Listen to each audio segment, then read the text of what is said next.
अली, मैं तुमसे सोचने के बजाय कह दूं तो अच्छा है। बच्चे साथ नहीं आए क्या? उन्होंने अपना फैसला बदल दिया? देखिए, पूरा बच्चा। इसका नाम क्या है? समित। समित। मैं ये नहीं कर सकता है साहिबा।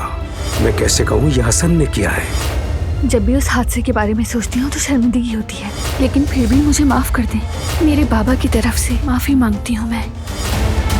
जिहान जल्दी आओ। कहाँ? यार आज तुम्हारी बर्थडे है, हम सब इंतजार कर रहे हैं।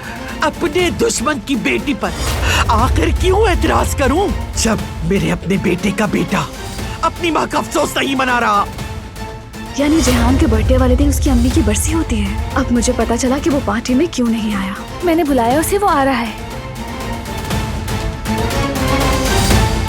बात सुनो कातिल की बेटी, तुम मेरी सबसे बड़ी दुश्मन हो और हमेशा रहोगी, समझी तुम?